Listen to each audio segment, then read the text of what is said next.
महिला के घर एक तोता और एक कुत्ता रहते थे। एक दिन महिला ने मैकेनिक को फोन किया, बोली मेरे हॉल में लगा एसी काम नहीं कर रहा है, तुम दोपहर को मेरे ऑफिस जाने के बाद आकर ठीक कर देना। पूरा घर लॉक रहेगा, सिर्फ हॉल खुला रहेगा। मेन डोर की चाबी बगल में रखे गमले के नीचे होगी। हॉल में एक डाबरमैन कुत्ता होगा जो बंधा नहीं होगा, पर डरना मत, वो ट्रेंड कुत्ता है, जब तक कोई आदेश न दे वह कुछ नहीं करता। और पिंजरे में एक तोता है, वह बहुत बोलता है, तुमको उसे एक शब्द भी नहीं कहना है वरना तुम खुद भुगतना। मैकेनिक बोला ठीक है। दोपहर को मैकेनिक हॉल का ताला खोल कर अंदर आया तो देखा कुत्ता लेटा हुआ था, और जब आगे बढ़ा तो तोता बोलने लगा, अबे चोर क्या चुराया बे। मैकेनिक चुपचाप अपना काम करता रहा पूरे 2 घंटे तक, जब तक एसी बंद नहीं गया। तोता चिल्ला चिल्लाकर मैकेनिक के नाक में दम कर दिया, कभी उसे चोर कहता तो कभी गंदी गंदी गाली देता। काम खत्म होने के बाद जब मैकेनिक सामान समेट कर जाने लगा तभी तोता फिर चिढ़ाया, अबे चोर क्या चुराया बे। अब तो मैकेनिक के लिए सहना भी मुश्किल हो गया। वह सोचा मैडम खामखा डरी रहती थी, भला पिंजरे में बंद तोता मेरा क्या उखाड़ लेगा। मैकेनिक का इतना बोलना था कि तोता गला फाड़ कर चिल्लाया, छू टॉमी छू, टॉमी इस गैंडे को मत छोड़ना। बेचारे मैकेनिक को 1 महीने तक हॉस्पिटल में भर्ती होना पड़ा।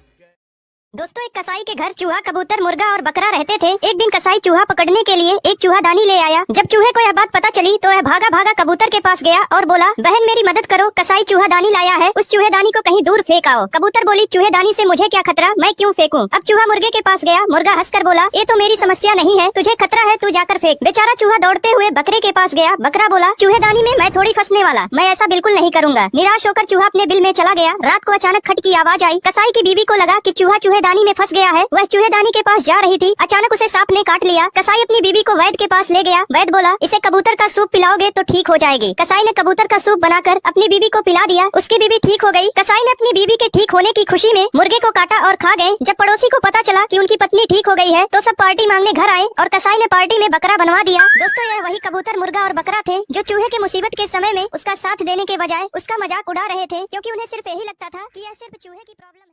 एक अंधी बूढ़ी औरत गॉड से प्रार्थना करती थी। एक दिन गॉड उसके सामने प्रकट हुए और बोले, मैं आपकी एक इच्छा पूरी कर सकता हूँ, मुझे बताओ कि आप क्या चाहती हो। बूढ़ी औरत ने कहा, मुझे नहीं पता कि मैं क्या मांगू, मुझे कुछ नहीं चाहिए। गॉड ने कहा, यदि आप नहीं जानती हैं कि आपको क्या मांगना है तो आप अपने बेटे और बहू से पूछ सकती हैं। बूढ़ी औरत अपने बेटे और बहू के पास गई और उन्हें सारा वाकया बताई। बेटे ने कहा, माँ आप धन मांग लो। बहू बोली, नहीं माँ आप एक पोता मांगो। बेटे ने फिर कहा, नहीं माँ धन मांगो। बूढ़ी औरत को कुछ समझ नहीं आ रहा था कि वह क्या मांगे, धन या पोता। बूढ़ी औरत ने सारी बात अपने दोस्त को बताई। दोस्त ने कहा, आप धन या पोता मत मांगो, आप दृष्टि मांगे ताकि आप देख सकें। बूढ़ी औरत ने इस पर सोच विचार किया। अगले दिन जब गॉड प्रकट हुए तो बूढ़ी औरत ने कहा, गॉड मैं अपने पोते को सोने के बेड पर बैठे हुए देखना चाहती हूँ। यह सुनकर गॉड भी हंस पड़े कि आपने एक ही इच्छा में सब कुछ।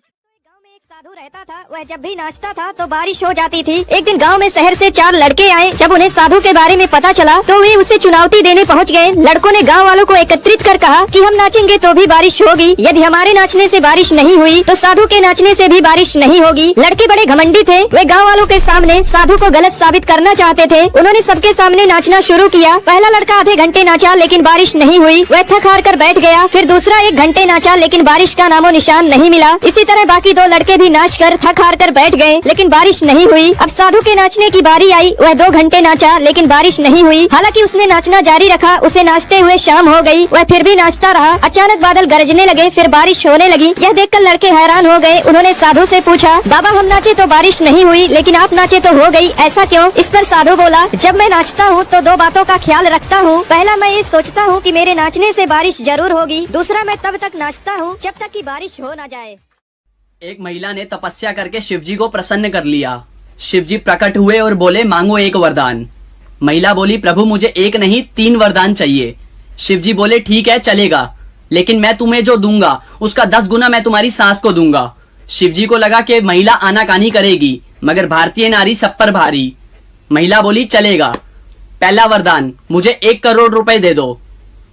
शिवजी बोले, दिए, उसका 10 गुना उसकी सास को मिल गया। दूसरा वरदान, मुझे बहुत सुंदर बना दो। बना दिया, उसका 10 गुना उसकी सास सुंदर हो गई। तीसरा वरदान, मुझे एक हल्का सा हार्ट अटैक दे दो। उसकी सास को उसका 10 गुना तगड़े वाला हार्ट अटैक आया और सांस चल बसी और सारा का सारा धन बहुरानी का हो गया। तब से शिवजी त्रिशूल लेके उस आदमी को ढूंढ रहे हैं जिसने कहा था कि औरतों के पास दिमाग नहीं होता।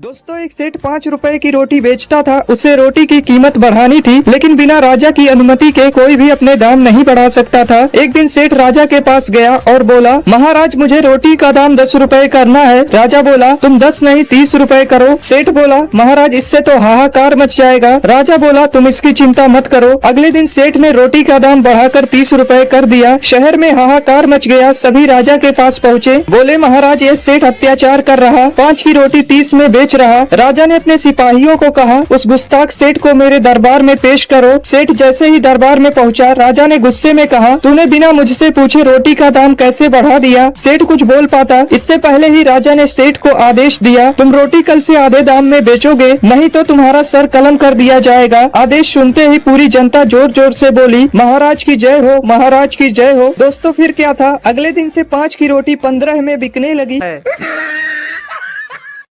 एक सेठ जरूरतमंदों की हमेशा मदद करता था। एक दिन अचानक किसी कारण सेठ का देहांत हो गया। सेठ की अर्थी को उसके परिवार वाले शमशान लेकर जा रहे थे। तभी एक आदमी ने उस अर्थी का एक पैर पकड़ लिया और बोला, मरने वाले इस सेठ ने मुझसे 2 लाख रुपए कर्ज लिए थे, इसलिए पहले मेरे पैसे दो, फिर मैं इसके अर्थी को शमशान ले जाने दूंगा। तमाम लोग यह तमाशा देख रहे थे। तभी सेठ के दोनों बेटों ने कहा, हम तुम्हारा कर्ज नहीं देंगे, पिताजी का कर्जा पिताजी जाने। सेठ की अर्थी को रुके हुए बहुत देर हो चुकी थी। तभी यह बात सेठ के बेटी तक पहुंच गई। उसकी बेटी भागी भागी अपने पिता के अर्थी के पास आई और उसके पास जितने भी पैसे और गहने थी सब आदमी के सामने रख दी और बोली, तुम यह सब रख लो और इनके अर्थी को जाने दो। आदमी बोला, बेटी यह सब अपने पास रखो, दरअसल मैं यहाँ 2 लाख रुपए लेने नहीं बल्कि 2 लाख रुपए देने आया हूँ, जो मैंने सेठ जी से 2 साल पहले उधार लिए थे। मैंने यह सब नाटक इसलिए किया ताकि यह पैसा उस व्यक्ति को मिले जो सेठ जी को वास्तव में प्यार करता था।